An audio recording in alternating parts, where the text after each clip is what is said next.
आप अंतक के मालिक के भी मालिक हैं, यानी यमराज के, आप यमराज को भी मारते हैं।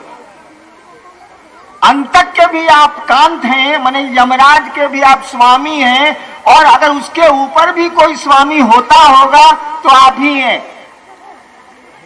कहा गया कि भयानाम भयम भीषणम भीषणानाम गति प्राणिनाम पावनम पावनानाम। कहा जाता है कि भयानाम भयम, भय भी आपसे डरता है, डर को भी आपसे डर लगता है। कहा गया ईश्वर के बारे में, शिव के बारे में, भयानाम भयम, आप भय के भी भय हैं। अगर कोई चीज बहुत भीषण है, बहुत भीषण है, तो कहा गया भयानाम भयम भीषणम भीषणानाम। अगर कोई चीज बहुत भीषण है, आप उससे भी भीषण है। तो शिव के बारे में दोनों बात हमेशा कही जाती है, क्योंकि ईश्वर तो सब कुछ है। शिव का नाम ईश्वर है, ईश्वर का नाम शिव है, दोनों बात कही जाती है। तुरंत कहता है गति प्राणी नाम पावनम पावना नाम। कहा कि आप तो प्राणियों की गति हैं, मंजिल हैं, आप प्राणियों का उद्देश्य हैं आप।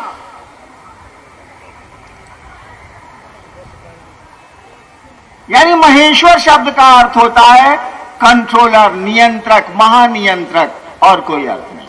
भगवती और दुर्गा में क्या अंतर है, इसको समझने के लिए पहले समझना होगा कि शिव क्या है। उसके पहले यह समझना होगा कि ये ईश्वर की परिकल्पना जो है वो क्या है, तब उनकी शक्तियों की व्याख्या हो सकेगी। इसीलिए कभी और रखिए, इतनी भीड़ को घर भी जाना है।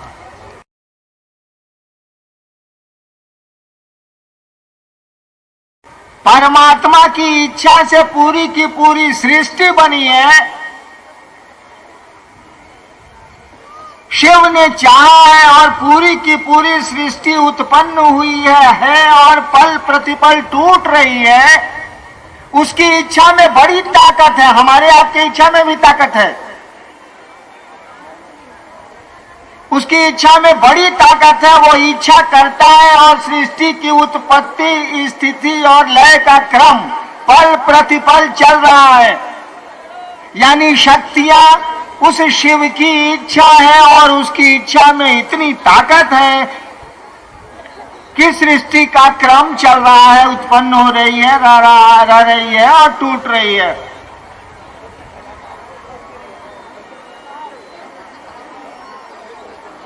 यह कहा ही जाता है कि यह शक्ति उस शिव की इच्छा है।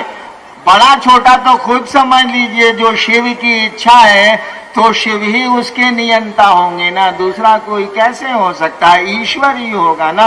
आगे लगता है कि आप लोग आध्यात्मिकता का क्या मतलब होता है?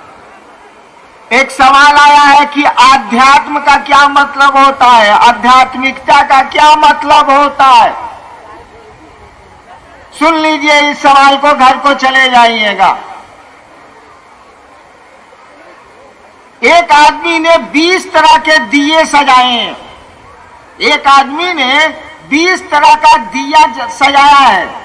एक सोने का है, एक चांदी का है, एक तांबे का है, एक कांसा का है, एक मिट्टी का है, एक तरह तरह के धातुओं का बना हुआ, एक नीलम का है, एक पुखराज का है, एक हीरे का है। एक आदमी ने तरह तरह के दिए सजाए हैं, भिन्न भिन्न पत्थरों, मिट्टी और धातु के, और एक बार उसने सभी दियों को जला दिया है। तो दिया देखिएगा तो लगेगा कि चांदी का है, दिया देखिएगा तो लगेगा कि मिट्टी का है, लेकिन लौ देखिएगा तो लगेगा कि सबकी एक है। आध्यात्म उस दिए की लौ है, उस दिए का स्वरूप नहीं है।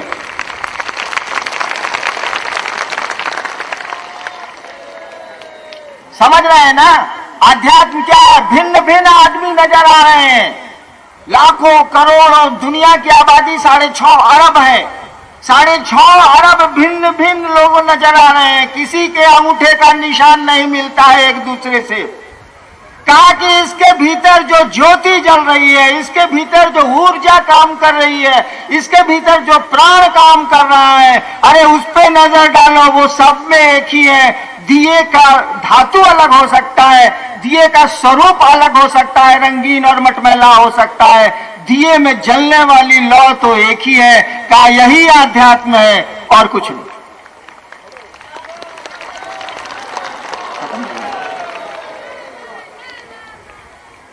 आप अब जाने के कि इच्छा कर बैठे हैं, और इच्छा जब घनीभूत हो जाती है तो बड़ा मुश्किल है शिव को भी रोकना।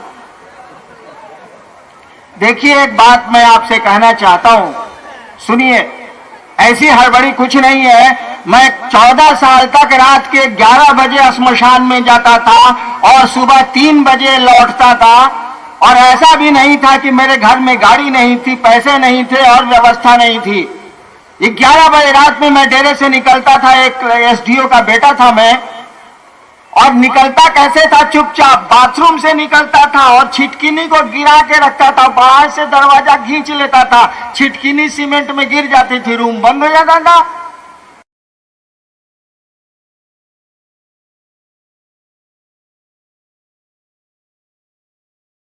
अब मेरे बाबूजी आके रात में जानते थे कि ससुराली भाग गया होगा मसान, आते थे तो मेरे चौकी पर ईंटा रहता था, मैं ईंटा तकिया के रखता था, उसको हटा के वहां तकिया रख देते थे, बिछौना बिछा देते थे। रात सुबह 3 साढ़े 3 में जब मैं बच्चा था, स्कूल में पढ़ता था, कॉलेज में पढ़ता था, कॉलेज में तो अलग हो गया, हॉस्टल में रहने लगा। जब स्कूल में पढ़ता था और छोटा था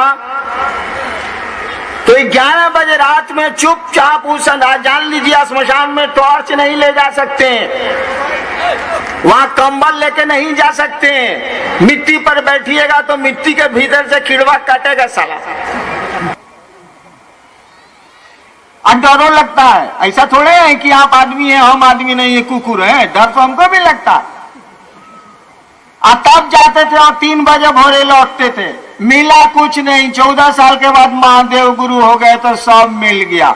महादेव फंसा दी, इसकी दूसरे को समझाओ। अब गुरु फंसा देगा तो चेला क्या करेगा? कोई उपाय तो नहीं है, मन करे न करे सारा करना तो हिले है, क्या करिएगा।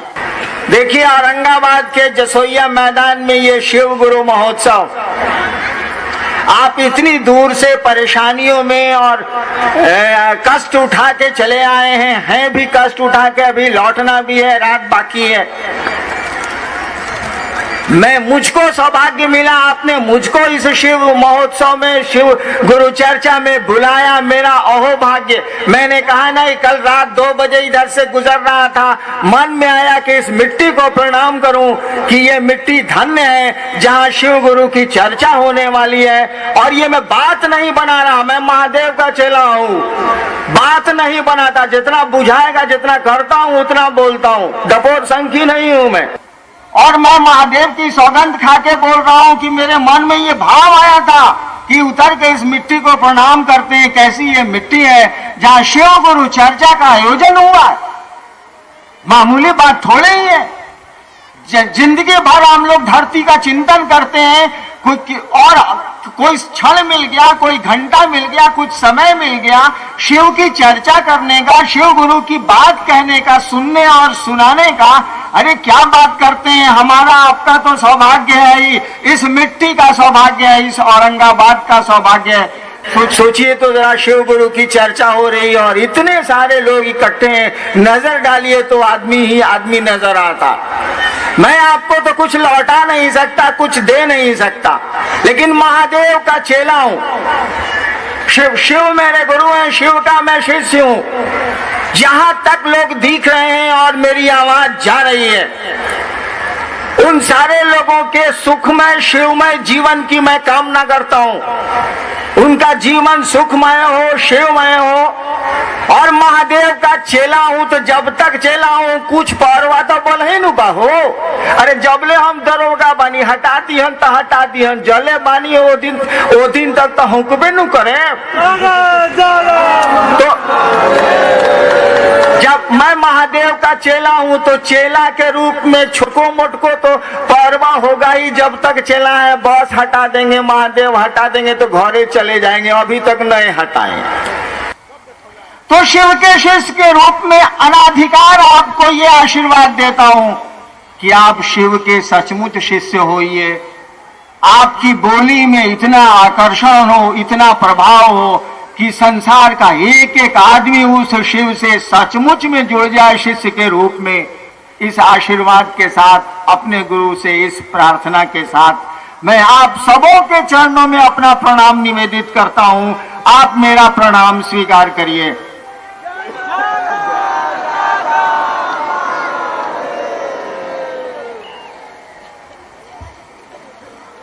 कभी मंच पर बैठिएगा तो मालूम होगा कि उद्घोषक कितना खराब चीज है। आप बैठिए आप लोग भाई। मैंने आपको प्रणाम किया, पुलिंदा थमा दिया कि घोषणा करिए। बताइए तो 10 दिन लगेगा घोषणा करने में। मैं शिव का शिष्य हरिंद्रानंद।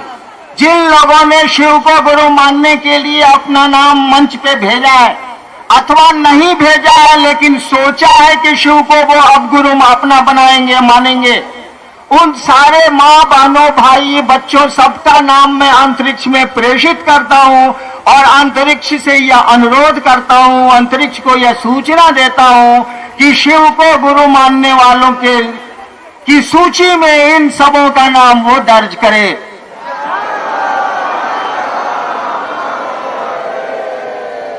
आप तो जा रहे हैं, मैं अभी बैठूंगा, भजन उजन सुनूंगा। जाइए, ठीक है, मेरा प्रणाम फिर से स्वीकार कर लीजिए।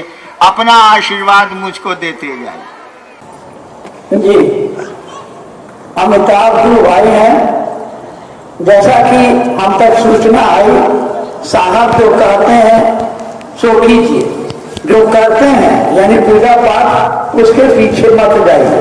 फिर साल में एक बार महाशिवरात्रि पर्व के अवसर पर आती पूजा क्यों? हमने कब मना किया पूजा पाठ मत करने को? कभी नहीं मना। हमने तो कुछ भी मना नहीं किया। मेरे गुरु ने मुझको कुछ मना नहीं किया।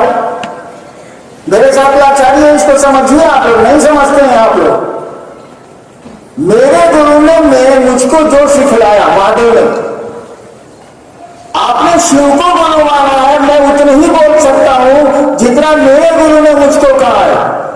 उसके अलावा बाहर मैं आपको नहीं बोल सकता। आप मेरे शिष्य नहीं है, मैं गुरु ही नहीं। आप शिव के शिष्य हैं। नतीजा है कि मुझको मेरे महादेव ने जितना कहा है मैं आपको उतना ही कह सकता हूं। उससे मैं एक सूता इधर जाऊंगा, मैं एक सूता उधर जाऊंगा, ये तो बेईमानी हो जाएगी। मेरी लाचारी है, मैं क्या कर सकता हूं? मैं अपने मन से आपसे नहीं बात कर सकता। आपने कहा है कि आप शिव के शिष्य हैं, आपने महादेव को गुरु माना है और मैंने भी महादेव को गुरु माना है। तो मैंने जितना अपने गुरु से सीखा है उतने ही आपको बता सकते हैं हम। बाकी हम बहुत कुछ जानते हैं, धरती पर रहते हैं तो जानते कैसे नहीं है, वो मैं आपको नहीं बता सकता क्योंकि आप शिव के शिष्य हैं। शिव ने मुझको जितना बताया वो बहु मैं उतना ही आपको बता सकता हूँ। उसके ऊपर नीचे मैं आपको नहीं बता सकता हूँ। ये अपराध मुझसे हो जाएगा, मुझसे गलती हो जाएगी। मैं ये काम क्यों करूँ? आप मेरे शिष्य तो है नहीं कि अपने मन से मैं आपको बोल दूं। आप शिव के शिष्य हैं। शिव ने मुझको जितना कहा है उतना मैं आपको बोलूंगा। सुनना चाहिएगा बोलूंगा, नहीं सुनना चाहिएगा चुप रहूंगा। जी, पटना के गुरु भाई गुरु बहनों का साहब श्री से करबद्ध प्रार्थना है कि पटना में दीदी माँ की स्मृति में एक शिष्टाश्रम बनाने की दिशा में घोषणा करने की असीम कृपा की जाए। एक बात जान लो, मैं पैदा हुआ तो 7वें क्लास से श्मशान जाने मैंने शुरू किया। कोई गुरु नहीं था, बस जाता था।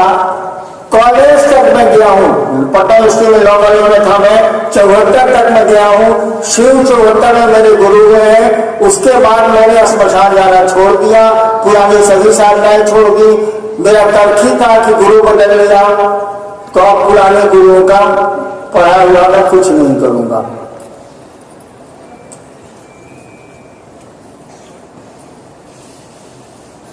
और मुझको महादेव को गुरु मानने के 8 साल के बाद यह लगा कि इससे बढ़िया गुरु नहीं हो सकता, इससे बढ़िया आदमी नहीं हो सकता, इससे बढ़िया दोस्त नहीं हो सकता। कहा जाता है कि शिव कहते हैं कि तुम मुझको देवता समझते हो, शिव कहते हैं तुम मुझको देवता समझते हो, मैं तुमको मित्र समझता हूं। सही में वो दोस्त है आपका, उससे बढ़िया दोस्त नहीं है संसार में आपका कोई। तो मैंने सोचा ही कि जिंदगी में एक काम करूंगा। मेरे पिताजी बहुत बिगड़ते थे वो कि तुम कौन धंधा शुरू किया है। तो मैं उनसे कहता था कि बाबूजी रहेंगे होटल में, मरेंगे हॉस्पिटल में। रहेंगे होटल में, जब मैं पढ़ रहा था तब की बात कर रहा हूं। मेरा पिताजी और लगा था यही शिक्षा विभाग के बिहार के डायरेक्टर थे वो। रहूंगा होटल में और मरूंगा हॉस्पिटल में। आज भी मेरे पास मकान नहीं है, एक जीप है बस। और नौकरी में था, प्रशासन में था, इसलिए हथियारों के तो ही सरकारी छोड़ दी। और मेरे पास कुछ नहीं है, मैं नंगा आया हूं, नंगा जाऊंगा, लेकिन शिव के गीत सुना के जाऊंगा, दुनिया को शिव गुरु के बारे में बता के जाऊंगा, लोगों को शिव से बना के जाऊंगा। मुझको आश्रम नहीं बनाना। जिनको बनाना है संस्थाएं हैं, उनके लोगों से आप आज्ञा करें। मुझको किसी चीज का कोई विरोध नहीं है। मेरा एक ही काम है, मैं आपको शिव से जोड़ूंगा, शिव का आदमी बनाऊंगा, शिव से बनाऊंगा और बना के ही जाऊंगा। यह हरियाण की घोषणा है। और पैसा चाहिए कि पैसा छापने की मशीन? पैसा क्यों नहीं चाहिए? मशीन रहेगा तो छाप लीजिएगा। बहुत तेज है आप लोग। ठीक, बहुत अच्छा है। गुरु की बातचीत हुआ, कैसा लगा आप लोग? क्या ये काम करना चाहिए? ये काम किसका है? महादेव का कि आपका? आपका है। ये काम किसका है? मेरा है। कितने लोग को ये काम मेरा है? सच में? अगर शिव गुरु के काम करिएगा तो जिम्मेवारी शिव लेंगे ना?